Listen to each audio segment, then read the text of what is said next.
Weddings are strange. They hold this impossible mix of joy and grief, of beginnings and echoes of endings.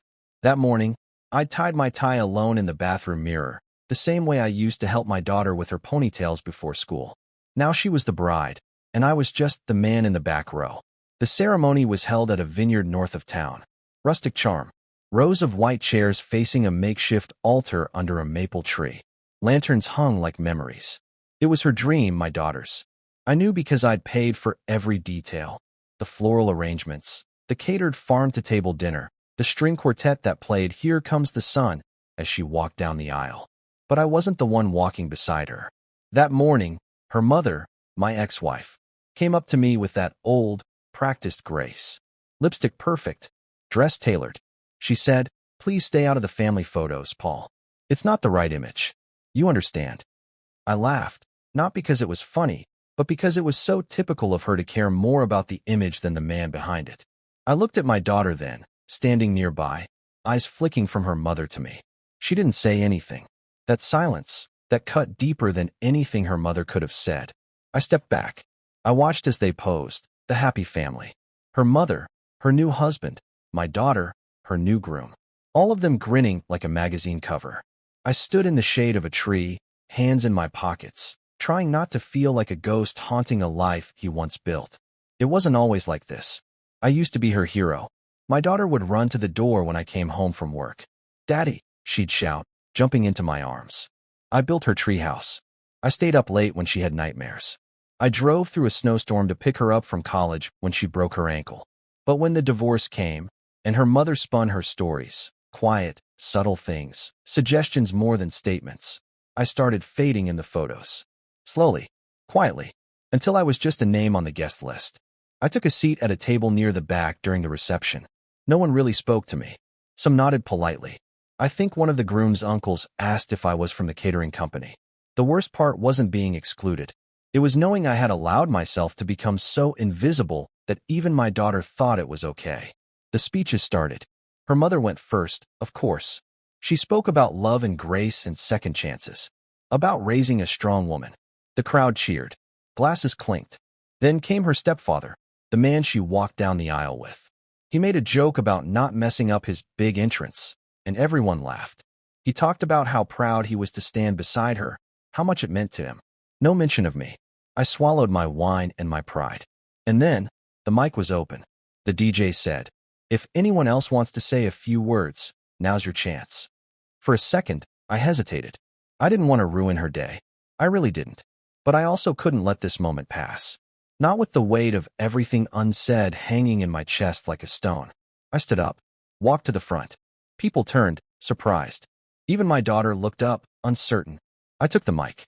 My voice shook, but I steadied it. "Hi, I'm Paul. Most of you probably don't know me, or maybe you've just forgotten. I'm the father of the bride." Silence. I smiled softly. I know I wasn't in the photos. That's okay. I guess some of us don't fit into the picture people want to paint. But I want to say something, not for applause, not for attention, but because truth matters. And because my daughter deserves to know where she comes from. Her eyes locked on mine. I saw her swallow. I remember the day she was born. She had this tiny cry that sounded more like a kitten than a baby. She hated socks, loved peanut butter, used to write poems on napkins and tape them to the fridge. When she was 12, she asked me if real love ever lasts forever. I told her yes, because I believed it back then. Maybe I still do, in a different way. I paused. No one moved. I wasn't asked to walk her down the aisle. That honor went to her stepfather. And he's a good man, I'm sure. But I just want you to know, when her mother left, and I mean really left, it was me who stayed. It was me who drove the carpools, who paid the tuition, who took extra shifts to cover braces and piano lessons. It was me who funded this entire wedding. There were gasps, murmurs. Her mother's face turned to stone. And I don't say that to embarrass anyone. I say it because sometimes the ones who stay silent are the ones doing the most. And maybe you didn't see me in the pictures. But every light, every flower, every note of music playing right now, it's because I love her. Still do. Always will. I handed the mic back to the DJ, nodded to my daughter, and walked out. I didn't look back. The cool evening air hit me like a relief and a reckoning. As soon as I stepped outside that vineyard hall, The weight of the room lifted off my shoulders, but what remained was heavier. I didn't walk fast. I didn't storm off. I just walked. Behind me, the music stuttered back to life. Someone clinked a glass. Life kept moving, like it always does, even when you're standing still inside. I didn't expect applause. I didn't want it. Truth is, I wasn't even sure what I wanted when I stood up. Closure maybe? Recognition? Or maybe just a moment to speak before disappearing from the margins for good. I sat down on a bench near the parking lot, under an oak tree. Just me, the gravel underfoot, and 1,000 unspoken words between me and the woman I once would have laid down my life for, my daughter. About 10 minutes passed before I heard footsteps. I didn't turn right away. Dad, her voice. Shaky, soft, almost the same voice that used to wake me up on Sunday mornings asking for pancakes. I turned, and there she was, veil in her hand now, heels dangling from her fingers, like the child I used to carry on my shoulders at the zoo. Why didn't you tell me? She asked. I looked up. Would you have listened? She sat beside me, the bench creaking under her wedding dress. I noticed she hadn't cried. Her eyes were clear. That almost made it worse. I didn't know you paid for it all, she said, not accusingly, just stunned. Mom said it came from their account. I nodded slowly. It did. I transferred the money through their account. Quietly. I knew if I put my name on it, things would get complicated. You mean she wouldn't let you? She's always been good at rewriting stories. She didn't argue.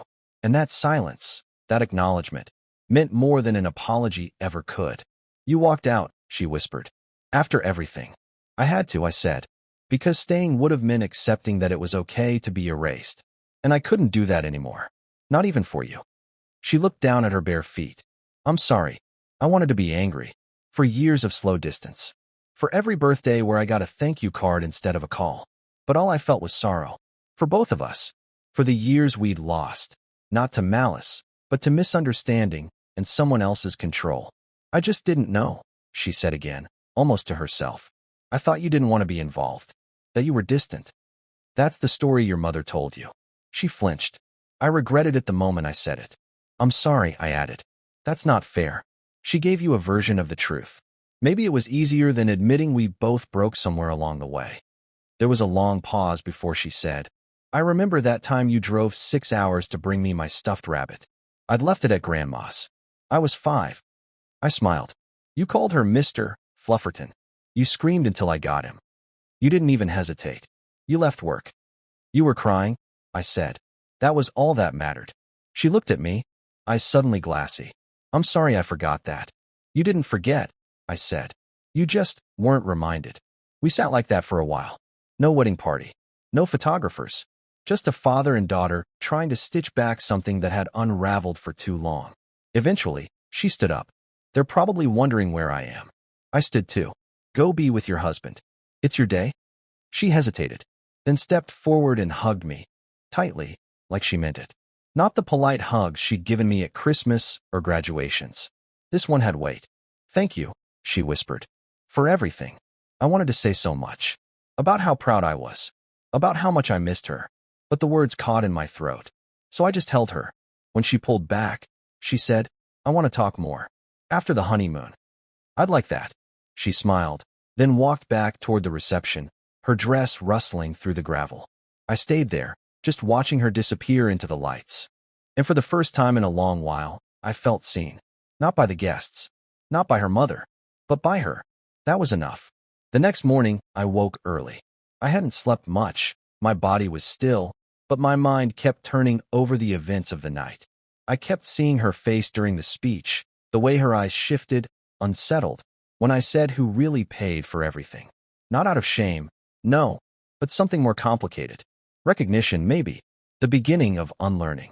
I packed up my things slowly in the small inn just down the hill from the venue. The receptionist gave me a polite nod. No one treated me differently. No one knew. That moment wasn't meant to be a public blow-up. It was never about retribution. It was about truth. My truth. As I stepped outside, the morning sun painted everything gold. Vineyard rows stretched endlessly, dewy and soft. I sat on the stone wall overlooking the valley, coffee in hand, and allowed myself to just feel it all. Not just the sadness, not the grief, but also the strange kind of healing that comes after you speak what's been lodged in your throat for years. I wasn't trying to take back the past. I wasn't trying to be the hero again. I'd made my mistakes, too. There were nights when I'd chosen work over bedtime stories. Years when I thought staying silent was noble, when I confused restraint with strength. But silence, I've learned, can be as harmful as shouting. The divorce had fractured us all. Her mother and I went from lovers to distant strangers trying to parent across court orders and shared calendars. She weaponized control. I retreated into practicality, spreadsheets, alimony checks, a clean and quiet withdrawal. It was survival. But somewhere in the middle, our daughter got the filtered version. And at her wedding, for just 5 minutes, I decided to unfilter it. She texted me that afternoon from the airport. "I'm sorry again. I want us to start fresh. Talk soon." I stared at the message for a long time before replying. "Always here. Have a beautiful honeymoon." That was the beginning. Over the next few months, we started speaking again. Not constantly, but meaningfully. She asked me questions she'd never asked before, about my side of the divorce, about who I was before everything fell apart. She listened. I did too, because I had to learn who she was now, not just who she used to be when she called me Daddy and climbed into my lap after nightmares. We met for coffee a few weeks after her return. She wore jeans and a simple sweater. No cameras, no makeup, no one to impress. Just my daughter. "I showed him your speech," she said, stirring her latte. "Your husband?"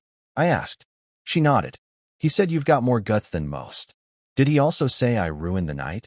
She smiled. "No. He said it made him respect you even more." That surprised me, but I nodded, grateful. "I wish Mom had told me," she said. "I don't think she could," I replied gently. Telling the truth would have meant letting go of the story she built around who the villain was. And we all need our stories to survive. She looked away. "It still hurts. That you weren't there more when I was a teen. I felt like you'd given up on us." "I hadn't," I said, but I let myself fade. "I thought being the calm one, the quiet one, would protect you from the fight. I didn't realize silence can look a lot like absence." She reached across the table and touched my hand. "I'm glad you said something, Dad. I really am.